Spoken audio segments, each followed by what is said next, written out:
Hello beautiful people, welcome back to my channel Salma talks. ఈ రోజు అయితే వీడియో అద్భుతంగా ఉండబోతుంది. అమ్మతో కొన్ని జ్ఞాపకాలు పోగు చేసుకుందాం. మా పెరట్లో అమ్మ నాటిన మొక్కలను అయితే నేను వీడియో తీసేశాను. మన ఊరు వెళ్ళాను కదా, వర్షాకాలంలో వెళ్ళాం కాబట్టి మనం వాటర్ పోయినక్కర్లేదు, చక్కగా మొక్కలు నాటేద్దామని మా అమ్మ వస్తుందని మా పిన్ని ప్రేమతో మొక్కలు తెచ్చింది. సీతాఫలం మొక్క, కరేపాకు మొక్క, మల్లె మొక్కలు, బొబ్బస్కాయ మొక్కలు చాలా తీసుకొచ్చింది. అన్నిటినీ నాటేసింది. అమ్మకి చిన్నప్పటి నుంచి మొక్కలంటే చాలా ఇష్టం. మొక్కలు నాటమని చెప్తుంది, నాకు కూడా చెప్తుంది మొక్కలు నాటమని. అండ్ పర్టికులర్ గా అమ్మ ఒకే మాట చెప్తుంది, మొక్కలు నాటాల్సిందే.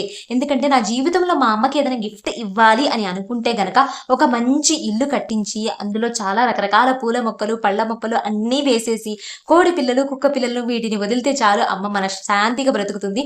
నా జీవితంలో అమ్మకి ఇవ్వాలి అనుకున్న గొప్ప బహుమతి అయితే ఇదే.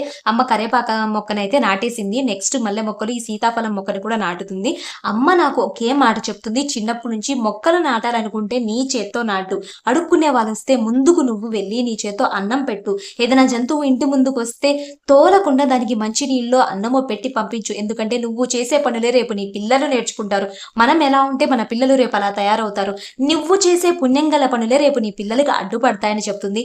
అమ్మ నుంచి నేను గొప్ప విషయాలు నేర్చుకోవాలనుకుంటాను. అందుకే ప్రతిదీ నాకు అమ్మ నుంచి మెమొరీ లాగే నేను కోరుకుంటాను. సో అందుకే ఈ వర్షాకాలంలో మనం నీళ్లు పోయాల్సిన అవసరం లేదు, ఈ ప్రకృతి కూడా మమ్మల్ని ఆదుకుంటుందని ధైర్యంగా అయితే మొక్కలని నాటేశాము. చక్కగా అన్ని పెరుగుతాయని నమ్మకంతో ఈసారి ఊరు వెళ్ళినప్పుడైతే మాత్రం ఇవి ఎంతెంత పొరగాయి, ఎన్ని మొక్కలు బ్రతికాయో చనిపోయాయో మీకు మంచిగా వీడియో తీసి చూపిస్తాను. నా దగ్గర తక్కువ టైం ఉంది, ఫోన్లో ఛార్జింగ్ అయిపోయింది.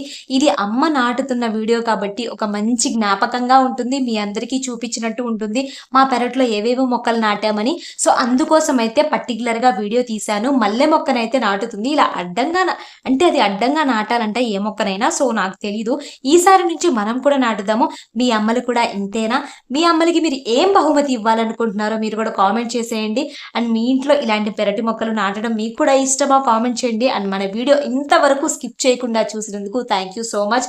మన వీడియో మీకు నచ్చితే తప్పకుండా ఖచ్చితంగా లైక్ చేయండి, కామెంట్ చేయండి అండ్ సబ్స్క్రైబ్ చేసుకోండి అబ్బా. మరిన్ని మంచి వీడియోస్తో మీ ముందుకు వచ్చేస్తాను. గొప్ప వీడియోస్తో, మంచి మెమొరబుల్ వీడియోస్తో మీ ముందుకు వచ్చేస్తాం.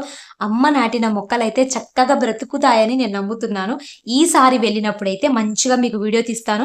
మేము వెళ్ళిన 2 రోజులు అయితే చక్కగా వర్షం పడింది. మొక్కలు బ్రతుకుతాయనే హోప్ అయితే మాలో వచ్చింది. సో అరటి మొక్కలు, కరేపాకు, సీతాఫలం, మల్లె మొక్కలు ఇవన్నీ నాటేశాము. ఆల్రెడీ మా పెరట్లో సన్నజాజి మొక్క ఉంది. అంతకుముందు చాలా మొక్కలు ఉండేవి, మేము సరిగ్గా అక్కడ ఉండకపోవడం వల్ల మొక్కలన్నీ చనిపోయాయి. ఈసారి బ్రతుకుతాయని ఖచ్చితంగా నమ్మకంతో వేశాము. చక్కగా బ్రతుకుతాయని మీరు కూడా ప్రేర్ చేయండి, మా మొక్కలు బ్రతకాలని. ఈసారి వెళ్ళినప్పుడు చక్కగా అన్ని క్యాప్చర్ చేసి మీకు పెట్టేస్తాను. మన వీడియో మీకు నచ్చింది అనుకుంటాను. మరిన్ని మంచి వీడియోస్తో మీ ముందుకు వచ్చేస్తాను. మీరు కూడా మీ పిల్లలందరికీ మొక్కలు నాటమని చెప్పండి. ఎందుకంటే ప్రకృతిని కాపాడాలి. మనం బ్రతకాలంటే ఈ భూమి మీద ప్రకృతి మన అమ్మ తర్వాత, అమ్మ కంటే ముందు అమ్మ బ్రతకాలి. కాబట్టి వీడియో నచ్చితే లైక్ చేయండి, కామెంట్ చేయండి, సబ్స్క్రైబ్